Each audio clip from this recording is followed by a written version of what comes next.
And today we have a special guest, King Billy himself. Woo! Everyone, welcome. I guess creator of CEO, baby, of MudBillys. I've always been an idiot, and I've always filmed myself. It just popped into my head. Right, I'm gonna start a fucking Hillbilly Nation, and my mate was like, "What do you mean?" And I just stopped. I literally dropped. I said, "I've got to go." And he was like, but we're in the middle of like renovation. Like, let's do it. Let's fuck shit up. So we did. Hi and welcome to another amazing episode of Evolution Media's podcast. And today we have a special guest, King Billy himself. Woo! Everyone, welcome. Thank you for having me. So thanks for coming, mate. Appreciate it. You're welcome. So tell us a little bit about the feeling after your big event, because we were obviously there filming. Yeah. So obviously the last time we all saw each other, I was pretty exhausted. Knackered. We were all caked so you were lucky to get any words out of me. But yeah, so after that, we were probably still at the venue until about Thursday that week. Did you? Yeah, just packing up and getting everything down. So getting out of there, I went and got myself an Indian takeaway. Way too much food. What did you get? Oh, I got the lamb dan sack, very mild, no chili. Yeah. Not a spice man. Nah, not well. No. Sometimes, but it's as and when, you know, with the spice. So yeah, lamb dan sack, garlic rice. Yeah, all the poppadoms, all the chutney tray. Oh, Bombay aloo, like the potatoes. I think I had a chicken. God, what do they call it? It's like a starter chicken. Sheesh. No, chicken. Tandoori, tikka. Something chicken. Something chicken. It was so good though. Yeah. So the first, smashed an Indian, and then I've slept a lot. I've caught up on a lot of sleep. You hadn't slept for days. No, we spoke to you on. Was it so the bad. Saturday night? Yeah. Yeah. Saturday, when you're still going we around were back on at your our vans, weren't we? on your still quad. Came over still and checked parking in. competitors up on the Saturday night. Yeah, on the Friday night. Sorry. So for people who don't know, and if they don't know, they've been under a rock. Talk to us about the event, what it is, introduce it. Okay, so I'm the founder and I guess creator of CEO, baby, of MudBillys, which is it's an off-road movement that started 3 years ago, and basically I thought to myself, all my friends are married, they've got children, they've got responsibilities, and we didn't really get much time to hang out, obviously, when you get older, and I'm still, you know, just being an idiot and don't have any responsibility. So I thought, what better way than to create an event where everyone can come and join me, you know, like kind of like having a wedding or a birthday party. So you're skipping like the marriage bit, Yeah, just doing like your own party instead. Yeah. Love it. And so that was the reason behind creating it, was just to, you know, instead of going out and trying to spend time with everyone, just get everyone to come to you. Like a big event in the diary that you put together, everyone comes. And to celebrate all things off-road. So I grew up racing bikes and, you know, rallying cars around and you know, it was a hub. MudBillys was created as a hub for all things off-road, to showcase all the different disciplines, and for everyone to enjoy it, you know, competitors and spectators. So, yeah, 3 years in, and 3 years in, and now I'm talking to you fine people, in a fancy couch, and you know, look at this. You've got a posh glass and a as posh well. Glass with some Try not to drop water in it. Yeah, it's water. Yeah, it is. So in terms of like this is the first one I've been to. Yes. Yeah.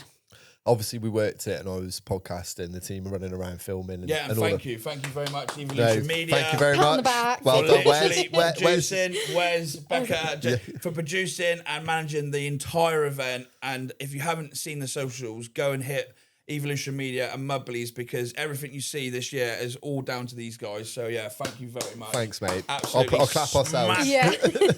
Smashed out the park. But we loved it. I think it's probably. mate, it was really good. We love everything we do, but in terms of shoots that we've done, like the amount of fun that we had, I'm so pleased.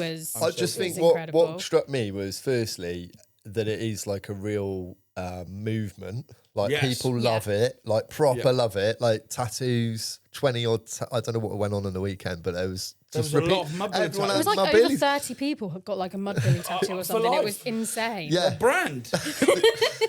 We won't, I mean, in terms of branding, because this is marketing podcast, right? But like when you've got a brand that you started that's that authentic, Yeah. and it comes out and people come to it and then they go and get tattoos of it, I think you're on to like a massive winner from It's this. mad. Like you're not faking that. You've not come to it like, well, I've got an idea to do a festival. I just want to make a festival. There's a gap in the market. I'm going to do one. Yeah. You've started it like from grassroots of like 100%. just friends, family, whoever, original and it's built. And originality. you can feel that like when you're there, really feel it. Like Yeah. everyone loves it.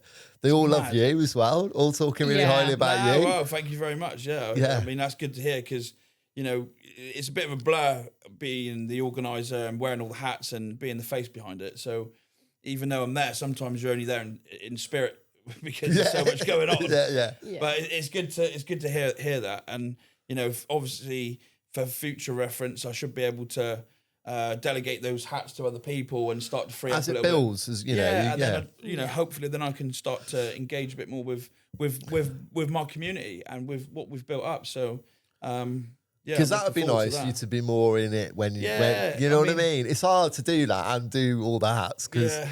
But you were racing at times. You were on the mic. You were doing all Yeah. sort. You were all over the place. Yeah, I like, tried to do as much as I can, and I quite enjoy being trackside. You know, from going back to like the roots is like Yeah. I love racing and I love off roading and you the know, like- racing was good as well. Yeah. Really good racing. it was flat out. Yeah, it was. People mate. were competitive. They and were. They it's- were.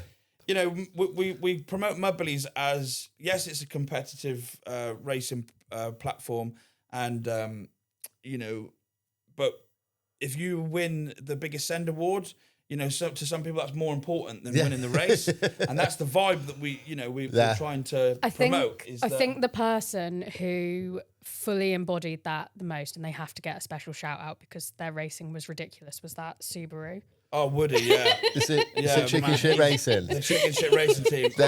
He's mental, that guy. I don't think I've ever laughed so much. I Just know. like They are such a good... it was mad, but like hearing Titch commentating him racing, Will it and live like on? everyone thought Will the that it just car kept live on or dying and not? dying. Oh and no, dying. they'll build another one. They'll just they'll scrap that and then they'll just find another one. It did well though, didn't it? They're unreal. Well, it I set mean, on what fire a good and then promotion it from kept Subaru. going. And- Subaru used to build tanks, mate. I don't know what they're doing these days, but nowhere near the same.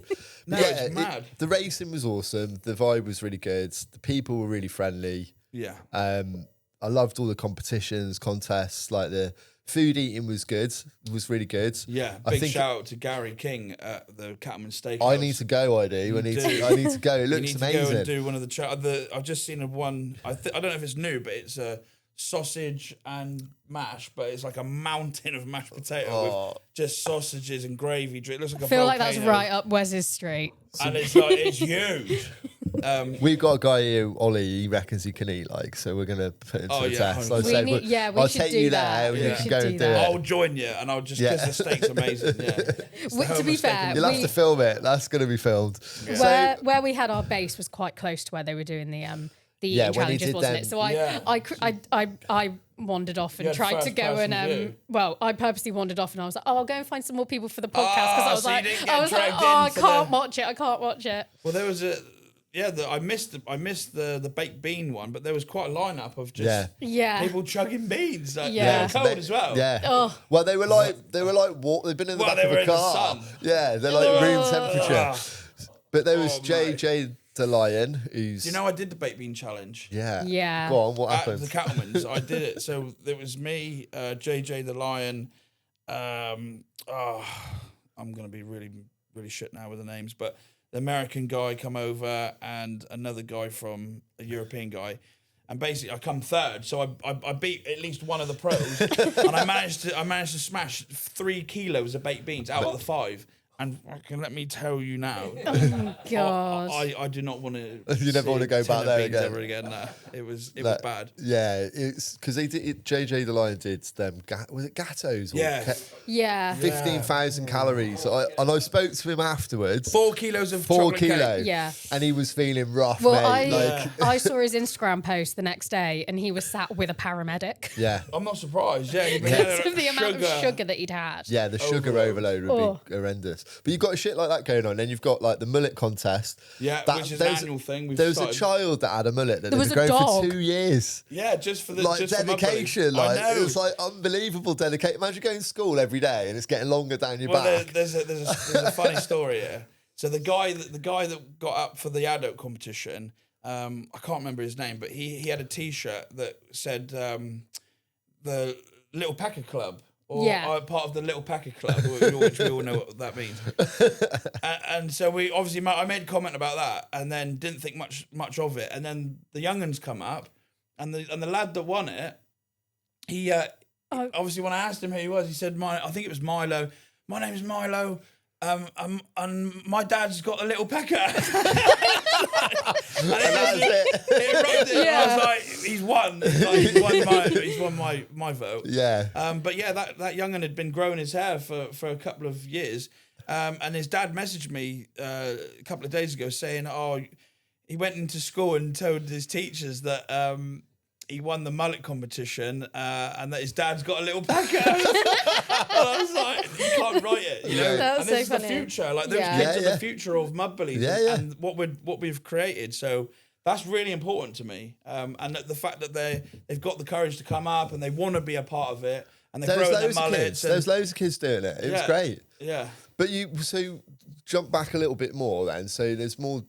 You've built that brand and that event. I'd say it's more of a. We won't say cult because that's not the word to say. It is culture. But movement, it's a modern culture. You know, well, and it's not. It goes back years off-roading, but I think it's a modern movement, kind of a reboot, to be honest with you. So when I was growing up, my dad, we'd go to these off-road events, and they were always rammed. They were packed. We'd go.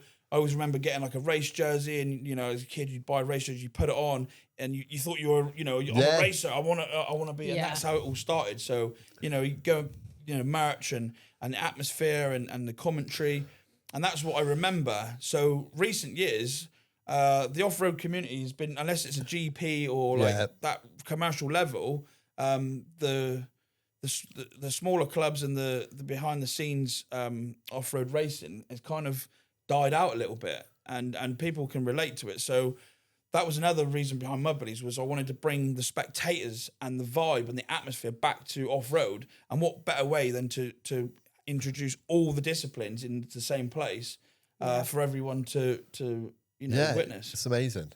But how did you build? So you've been doing content creation for a long time, haven't you, as well? No. How 3 long? years. Like that since you started. So before this is I never didn't even know what Facebook was. Because I was like, so talk to me about how that worked then, because you've been on loads of stuff and you've done loads of things in that area. So it's slightly separate story, but they link really closely because it's obviously helped build MudBillys as well, right? Yeah, for sure. So I guess I've always been an idiot and I've always filmed myself ever since camera phones and whatnot. I've always filmed myself like first person view or filmed daft shit and shared it with, in a circle. And then it must be coming up 4 years now, 3 or 4 years. And then I remember I was renovating a friend's house, and basically I thought, it just popped into my head, right, I'm gonna start a fucking Hillbilly Nation. And my mate was like, what do you mean? And I just stopped. I said, literally dropped. I said, I've got to go. And he was like, well, we're in the middle of like renovation. Like, he's a good friend, and without him, I wouldn't have done it. I was just like, I've got to go. So what are you doing? I was like, I've got to do this thing, and it was mad. It clicked in my head, and I was like, I have to do this thing. It's going to be called the Hillbilly Nation. I'm going to recruit loads of people, and we're going to do loads of daft shit, and we're gonna stream. We're gonna storm the internet with just crazy cool shit. And then it just happened. I arranged. I had a group chat with like 54 people in it, and I was like, I explained everything in my head that I wanted to do. Went to the pub waiting for everybody, and only one person turned up. This is true. And then that person went on to be a part of it for a couple of years, and then moved on. But ultimately, it was an idea that I just put to life. And people have jumped on and jumped off of it, over the past few years. But the community that I've built is unreal. Like, I can't believe, sometimes I have to take a step back and go, what have you done? Because You never finished the house then, or did that get done? yeah, it got done, but You weren't part of I that. wasn't part of that. But now it's incredible, really, where it's come from. Because, like I said before, that I only had Snapchat, and you know, I never really utilised the social You weren't on platforms. the apps, no. No, I think it was probably around the time that TikTok, was a thing, and that's where it sort of blew up. Was on TikTok, and it wasn't even any relevant videos. It was just, they obviously want you to get addicted to the algorithm. So you put something that goes viral, and then you get the bug for it. Yeah, they do that. Yeah, it's They clever. definitely Isn't it? do. Then they monetize. Then they give you a little bit of money, and then they demonetize you because you. I know what you're doing. but it actually helped me create a live. So going off the back of that, it was. You went live on. You're going live on there then. Well, as no, well. I tried all the different things, and I thought, it's still not. I still can't live off of being an idiot. Yeah. So, obviously by going viral and doing all these mad things, it got the attention of Channel 4 and ITV and done loads of really cool shit with. How's that work then? Do they spot you and contact you? Yeah, Basically, they is that it? headhunted. So they're even. So I always Through wondered whether social they're media. looking on there and working watching out. you. They are.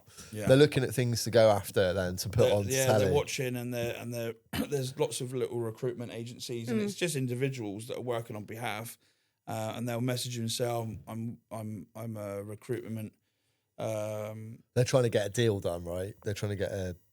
Well, no, I think they Some work film for stuff. they work for the production. They do. Okay. Yeah, they're just scouts. Yeah. And they get they sort of get to know you on a personal level, and then would you be interested in this, or a couple of the calls were just straight from the producer. We want you to come and can you do this? Well, yeah, of course I can. Yeah. Let's do it. Let's fuck shit up. So we did. Because you did a Channel 4 thing. I went on. I'm only from research briefly, but you did a Channel 4 thing. Yeah, we did a pilot with Channel 4, Yeah. which didn't go anywhere because at the time, obviously COVID struck, and also Hollywood went on strike. All the writers went I on remember strike. that. Yeah. And so none of the channels were commissioning anything. So it was just a really bad time, because that they wanted the commissioner for Channel 4, the digital commissioner. He wanted to go straight to a series. Right. So he's like, fuck the pilot. Let's just I've got so many ideas, and I pitched. I didn't even try. I was just like, we can do this, we do that, and he's just like, oh my, this is insane. Let's just go get him to on. a series, I don't know what he's going to do. Just give him a series now. Yeah. Get something filmed. which is mad, right? But they Yeah. need to do more of that. I think TV's so. gone I don't think know. so. Yeah, there's definitely room for some mad shit. It needs moving forward a bit quicker. They can produce stuff cheaper and quicker now as well. and So why not? And I didn't really, I didn't rinse their budget. I was trying to help them out, Yeah. which I realised afterwards they've got a way bigger budget than me. Yeah. And They'll tell you they've got nothing. Yeah. I think they spent more on the catering than they did on me. Turned up with M&S fucking sandwiches and lorries and I was thinking, okay, yeah, I can see where that money's gone. Yeah, they've not skimmed there. But I wasn't bothered because, for me, I'm exposing, my community and what we're trying to. And you do. break So- through then into more because, like we were talking about the event, the actual festival. Is it? We calling it a festival? I call it the wild. Well, it was quoted by Vice, who come along to one of the first ones down in Tiverton, and they come along, and then they're like one of those. What did you call them? Journalists quoted it. The wildest off-road festival in the UK. Love that. And It's I got to like- be. Yeah. And I hung on to that quote. It does Yeah. have that festival. I think I'd people say like. you call it a festival for sure because it's got way more going. It's a Yeah. vibe. It's a whole vibe. It's not It's Yeah. definitely a bigger vibe than just a race event. I think as well, that kind of highlights the community aspect of it really nicely. Because you do find that you get communities within festivals, don't you? And people are really, really into and love the specific festival that they It's go very niche. to. It is very and niche, yeah. that's when you end up with this really lovely community, which we were obviously exposed to a lot doing the podcast and stuff. And I Yeah. think when we And go they come into from all over the. Oh, mate. everything yeah, from all over. it's mad. But when we go into stuff, into filming things like this, if we're doing a podcast and we know that we need to go and grab people to come and feature on it, there's always that thing like the day before where I know I'm going to be the person running around having to speak to people. And I'll talk to anyone about anything, but I always get this thing in like the pit of my stomach, like, oh my God, what if like everyone says no to me and no one wants to do it and no one wants to talk to us. And then I've got to tell Josh that we did no podcast and like you panic, don't you? But then we got there and there was loads of, and they were all so lovely and they like just hilarious people as well. Like had such a laugh with them all. Yeah, but they were all so willing to jump on and do stuff, and even got people back that we'd filmed with on the Saturday to come and do like a follow up with us on the Sunday to be like right, back to back. Yeah, and they love it, don't they? Because you know, MudBillys, you know, your vibe is your tribe. I like to say, and you know, my vibe is definitely the you know, going through the veins of the people that turned up, and I'm glad that you guys saw that and that you've captured it, you know, through the podcast and through the I content. think next year is going to be really big. I think it's going to be that year that it took, because it was big. Just to clarify, it was busy and big this year. Like it was amazing. Yeah. It was. I've been to festivals. I had a dabble in festivals for a little while, and to get that amount of people and you know, get people through the door, especially now in this climate, and then build on it. You're not get rolling backwards. You're going uphill, aren't you? You're starting to get momentum. Yeah. But I think what will happen off the back of all the content as well, because people, when you went online before, to look at what went on there and what is it? Because Becca's like, you're going to this event. I'm like, Jake's like, I'm trying to explain it to you. And I had a look online and I was like, okay, a lot of muds, a lot of muds, which makes sense. But then now I think with what's been posted in the last since it happened, I know it's been relentless. It's been unbelievable. That content, it just makes you want to go to it, like 100%. So I think next year you're going to see. It's going to be crazy. I would imagine you're going to get a massive uptick. Yeah. Massive uptick. We've still got room. There's still definitely room for more spectators. Because the venue's unbelievable as well. The venue's sick. The paddock's sold out. So, you know, the paddock's been sold out for the last 2 years. So competitor-wise, like, people are... They're signing up. Yeah, well, if I release the tickets tomorrow, like they'll be full by the end of the week. So the competitors... I noticed that, to be fair, when we were putting out the like the teaser for the after movie and then the after movie itself, like at least like 20 of the comments on it are asking you like, what are the dates for next year? When are we doing it again? Yeah. What are the dates for next year? I want to put it in the diary. Can I book in yet? And it's like the dates haven't even been released. Like, give it a sec. But so what about like camping and that? Can you Can you keep opening up? So, you've got like, what's the capacity you can get to? Fortunately, the landowner James, he's really good, and he's been a massive influence on actually the event happening at Little Silver. Because just for some context, I've obviously spoke to other venues.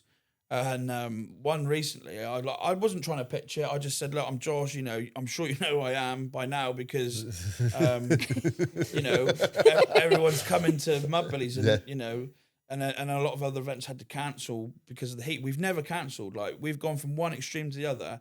We will never cancel. We will never let anyone down because it's MudBillys. It's off-road. Like, and I'm really pushing that, you know, you can't let people down. People are booked in.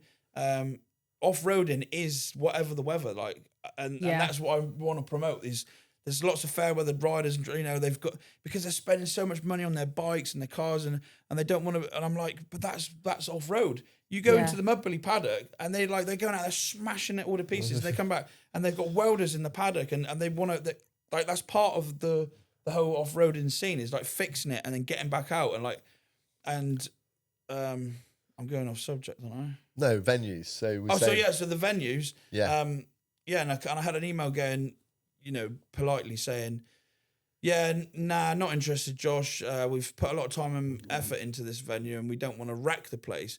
And I'm thinking, okay, so that's the impression of that we're wrecking. But if you go to Little Silver, we haven't wrecked it. It wasn't. It's like absolutely, it's mint. And even the venue in Tiverton.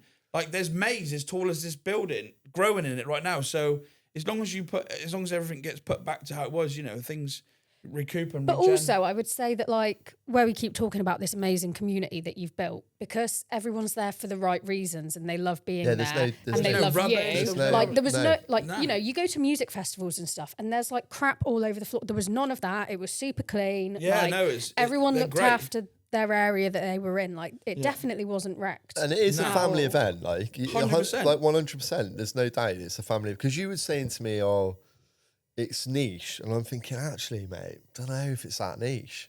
I think like most people get something out of it. Yeah, you don't want to add too much to please everyone, right? Because because we're talking about losing its appeal. Yeah, like but I think we've. The thing is, you watch the content now, and you've already whittled out people that wouldn't want to come to that event because they watch it and go, "Fuck, no way!" Or and like the guy that I approached about another venue saying, "Oh no, I don't want you to wreck the place." That's their perception of. Which I look at it as a compliment. You know what I mean? We wreck everything, but respectfully, everything gets put back. Yeah. You know, and the people, you know, so straight away that's a venue and a community from their perspective that we don't want to be involved with anyways. So they're not who you want to be involved with. They're not our tribe. They're not our vibe. So going back to James and at Little Silver, he was like, I love what you're doing, and what more can we do? So one year he dug us a slip and slide that was a. I've seen videos of that. It looks insane. It was a disaster. But and then this year, you know, he was quite happy to cater for us to do like the Barbie downhill Jeep, which didn't happen because I couldn't get insurance, but we'll get it for next year. But he's very keen to. Like he's part of the tribe as well. He wants to see it progress. He wants to see it, and he's quite happy for Little Silver to be the home of MudBillys for the Summer Sends edition. So, and that we've even got talks now of, you know, winter event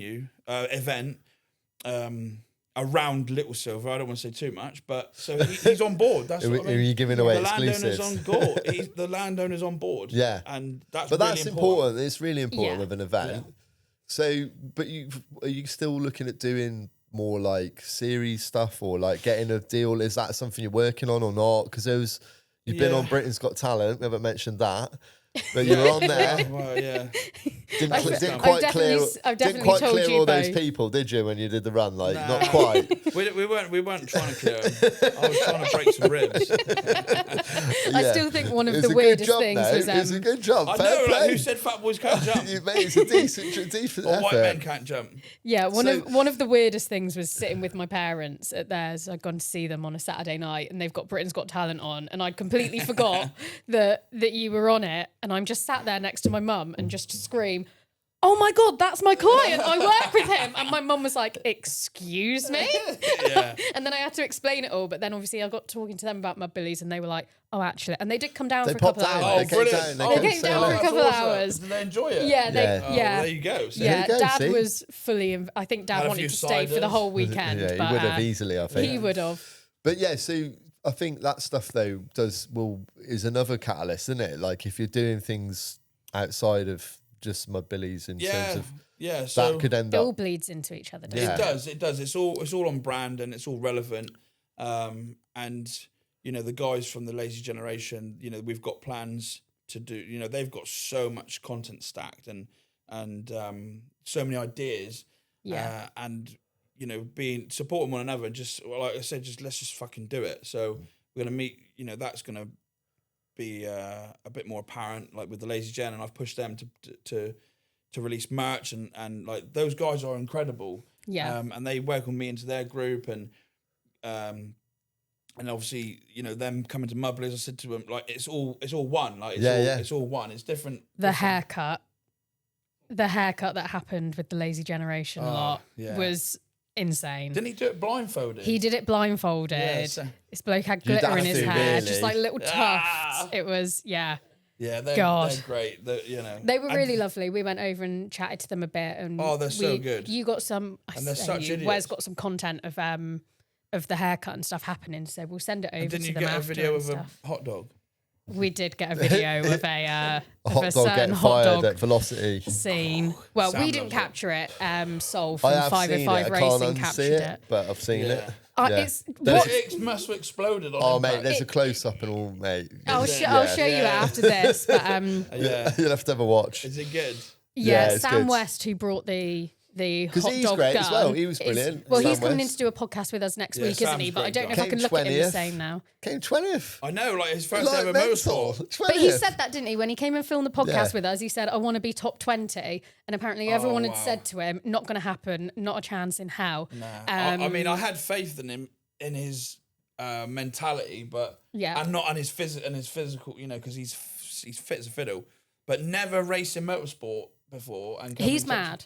He's Like, It's good absolutely going, like, mate. pack is His- incredible. I mean, his series that he does, what does he call it? Wild West? Wild West, yeah. Where yeah, he gives himself a week to learn an insane sport. Like Yeah. the whole idea of it is mad. Yeah, he's So the such a fact good he guy. did But that there's was all these good insane. people that you've got around. But again, like when we talk about massively. when we talk about community, obviously Sam had never raced before, never done an event like this, didn't really know the community. No. Turned up for the whole weekend, had his mate with him on the Saturday, but He then fucked was off. by himself. Yeah.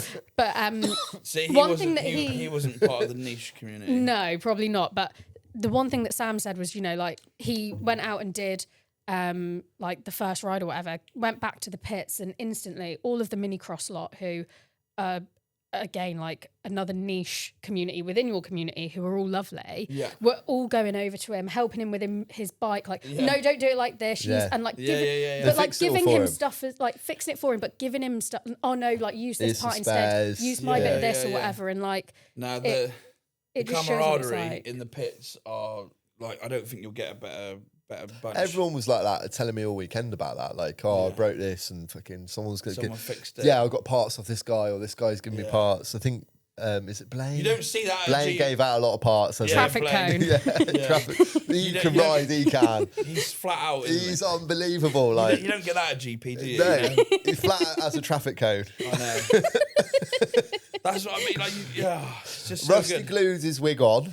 Yeah. Actually, super glued Yeah, it on. he had Yeah. more hair by the end Yeah, of the he had a weekend, didn't toupee. he? He had a toupee by the end. Yeah. He'd Well, done his he own told me- toupee. Do you know what? I have a confession to make. He told me that he had a brother, and I thought that You thought one was his that brother. one was without hair and one was with hair, and then I no. realised that was just him. Yeah. Yeah. But he'd super glued it on. Yeah. Now his brother is the Speedy Shrimp. Yes, I figured Yeah, that they out were now. competing, weren't they? I They think were quite a bit. competitive. They're very competitive. They're like a lot of the guys that you saw and probably interviewed. They are originals as well. Like they've been to every one. Yeah. And they've been with us from the start, and that says a lot, doesn't it? Yeah. That they come back every year. Titan MX, Liam at Titan MX, and he like filled most of the quad class, just his community, like just his friends. Yeah. And they were they're the first people to every year without fail. They are there Friday morning, and they turn up in a massive convoy, and they set up their camp, and then it's Barbies. They got the Barbie on, and they've got a beer, and they're just like incredible people. But even like moral support during the year, like I've probably spoke to every single person that you saw at MudBillys at some point individually. Wow. And that also means a lot, that they're not just random people turning Yeah, up yeah. or booking Yeah. up. But you're Like, not I've random spoke to them as well. everyone. Like they're someone to you as well. Absolutely. And that doesn't happen with other events. That's how personal it is I've spoken to the entire paddock on a personal level at some point. Yeah. Whether it was a message or a phone call. Yeah. So when they turn up, It's good to have Pritch there. yeah. It's Oh, nice It to was see nice him, for us to see Because him, he's like wasn't one it? of the OGs really of the game, isn't he? With all the content, like Well, I he's mean, like Dirty Sanchez is fucking unbelievable. I know, Like, that is and that that would was have been a big inspiration. Like. massive inspiration, like for me and the Lazy Gen, the Jackass and the Dirty Sanchez era, the early 2000s that's kind of, that was, I guess this is built off of the back of, the influence. Yeah. I'm like, we're all fucking idiots, but to actually, be pals with those people now is Amazing. unreal. It's like full circle, isn't it? It's so good. And he came along, like we obviously chatted, and we did an interview with him, and he was brilliant because he's supporting you, isn't he? Really, yeah. he's going on like Josh is amazing. I Which is I want to mad. support him, It's and mad. that's mad, isn't it? That must be It's mad for you, like it's surreal as fuck. absolutely mad. Really as well. Pritch is the reason that we spoke to you, because although we met at so BizFest, the reason that you stopped was because you saw our ads. Big up Pritch. Yeah, he's a legend. Yeah, you saw our ads that we recorded with him for Dirty Health, and you came over and you said to me, I get served these all the time. Stop fucking targeting me. And we were laughing and joking about it. And then you were saying how you know Pritch and that he's coming to your event, and like it just completely found out about the event, mate, because we never knew anything. Mad. So we met. It's just circumstantial all the time. It is. But so in terms of like what's coming next, what's the next thing? What can we expect? You mentioned winter. Yeah. Is there any plans? What's where are you just like recuperating and taking stock, or you've got ideas? Yeah, it is recoup. It's also flat out. There's like. It's relentless. This weekend, I'm off to Red Bull Hardline up in Wales. Wow. For the downhill mountain biking. That'll event. be good. That will. They're mental as well. Yeah, and then the weekend after, Monster have invited me to the National Autograss Championship Finals to go and check that out and to see how I can add value to that and just hang out with Monster. Do they own it or sponsor it? No, so it's a new thing. So the autographs community, it's fucking insane.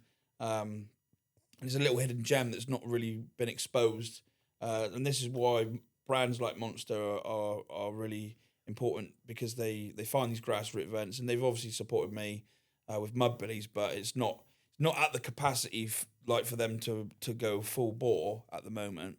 But like with the Autograss Championship round, it's such a big community. And Monster are good for exposing that, like, and putting a little spin on it.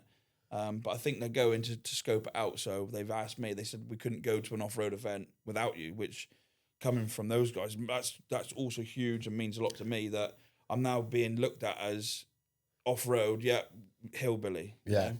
And people are coming to me from all walks of life within the off-road community, from clubs to promoters to competitors, and they're coming to me like, wow, what can I do here? What can I do there? And even some people trying to not mimic MudBillys, but people have tried to, do these, they see what I've done and they go, oh, it's so good, and he's done such a good job, maybe I could do it. And what about they fail miserably. Yeah, because there's not a lot of... I'll own that as well. They fail miserably, everyone. And some of these people like trying to be my pal and then it was quite. But you're going to get that, aren't you? So, yeah, you're definitely going to get that. But I've learned a lot. I'm not a businessman. I'm not I've just learned real fast. You're doing amazing, mate. Yeah. I thought it was well organised as well. I think it went well. You're always going to get bits, but I've been to big events where things go wrong. There wasn't anything that I can remember, other than not knowing a winner maybe that you're going to announce, or like still judging it or whatever. But that's like part of the fun as well, right? Yeah. Do you know, if it's too like formal, it's a bit like it's not crap. scripted, is it? MudBillys is off the cuff, even down to the schedule, the race schedule. I only release it because everyone's hounding me like, it's the same every fucking year, the mini bikes, and they're like, yeah, but we need to know the times. And I'm like, as long as you know that you're behind, be ready. So if you're racing a quad, you're after the motorbikes, and that's basically, they just need to know the order, but everyone asks for the times. But it's always subject to change. But it's always going to change, isn't it? Always depending on what subject to change happens. because always. of the weather, the track, so it's very off the cuff. It's raw. MudBillys is very raw. Yeah. Titch is a glue for keeping the atmosphere. The order of ceremony. And lit. He's great. Brilliant. His commentary's great, but I think as well, like, Titch you've got other David people on the music. Yeah, and, you've got other people collectively, behind the what a scenes as fucking well team. who are great. So like we chatted to Tom a lot, who's just Tom like is- running around organising everything. Tom is number one. He checked on us, so he like every time he saw, "Are Really? you Yeah, okay? Do you he's need cool. anything? Yeah. He's Are my you number good?" one. Like he was brilliant. Abby's great. Yeah. Like making sure that everyone knew what was going on. Yeah. All the guys are there, like getting everything sorted. It's, Now we've definitely got an amazing team of like a support network behind the scenes, and without them, it wouldn't even Can't run. It wouldn't happen now. No, I can't take credit for all of the support behind the scenes, because although I say, I wear all the hats, but it's you can't do it without them. You can't do it. And are you, when you go into these things like with Monster and Red Bull and looking at these other events, are you looking at like how you maybe can bring more things together, or because obviously they're there's so many motorsport events in the UK every weekend, but they are struggling money-wise, a lot of them. Yeah. You know, so I guess it's like leveraging some of it to make their events better, maybe. I don't know what the... I think it's just exposure, isn't it? It's just exposing all the different classes and trying to encourage. And that's why we have like the Minicross National Championship, obviously affiliate with MudBillys. Each year I've tried to get a different relative sponsor to sponsor the class. I don't ask them for. I just say, you guys, if it's a financial input for the trophies or something like that, and then in return I want to give them maximum exposure for that class and their sport and their discipline. So I've try and spread it across. I'm not like tied to anyone. And I try and expose as many clubs and as many brands as I can. So if you notice each year, a few are with me and have stayed with me, but others I say, look, you supported the class last year. These guys are also doing something relative to your community, and you're like, we'll give them some exposure this year. And everyone's like, yeah, cool, sick, you know. Yeah. And that's all you did all of that when you gave out awards and stuff you were mentioning. Yeah. And I think that's important. That that's also a really important factor of MudBillys is that it's not a championship. It's not we're not trying to take anything away from the actual rounds and clubs and championships. We're trying to promote them and expose them, and for people to go and join them, and for people to go and watch them as well, because they're all over the country. Yeah. Amazing. So I guess we can wrap things up slightly. Anything you want to mention, any special mentions, anything you want to get out, anything you need from anyone ready for next year? Do you want people to reach out in any way? You're looking for sponsors, you're looking for partners, you're looking for all of that good stuff. Yeah, no, we're always what you said. What you said. Yeah. I mean, we're always, my arms are always open to anyone that wants to expose the off-road community, and anything positive. Any positive vibes or relative, brands or companies or just people that want to reach out, like I'm all ears always. Yeah. My number's online. You know, I worked out the other day. My number's online. I wonder why I get so many fucking calls. I've only ever had a couple of odd ones. Requests. That's not bad considering, really. No. And. We'll talk about it after. But maybe that's an offer. There's some strange people out there. Things I never knew existed. Oh God. So where can people find out more if they want to book for next year when it finally goes up? Follow you where? Hillbilly Nation UK. Yeah, so Hillbilly Nation UK, MudBillys official on all social platforms. All the information's there, and I don't have a website. I'm very. Anti-corporate, probably. Yeah, is that what you call it? Yeah, well, you don't want to be like all corporate. I promote everything on social media, and I like using. You do get a tickets page go up, like on the ticket sites when you go live with that. So there's I've information. got a link tree, and I use a few third parties to bring it together. But ultimately, the link is on all the social platforms, and then it's a Hillbilly Nation UK link tree, and then everything you need is on there. That's And there'll be announcements for when the next one goes there'll live. Be lots of updates. And I've got a date for next year already, which I can't wait to announce. We're just waiting on the Americans and some other people. The Yanks are holding you up. Yeah, and some other people just to confirm their availability. But apart from that, get the date out, get the tickets on sale, and let's do it all over again. And hopefully you guys will be there, mate. We'll be there. Come on! Thank you very much, definitely mate. Follow the socials, because we've obviously got that long list of content. Yeah, there's loads that Wes to is still come working out. through, There's so it will loads look to still come amazing. out. Shout out to Wes for editing it all, Where's the legends? Where's the Hollywood hands? Hollywood. But don't forget to follow Evolution Media. These guys are incredible. They've done a fantastic job. And thanks for having me on the pod. And I can't wait to work with you guys in the future. And thanks mate. Thank you. Amazing.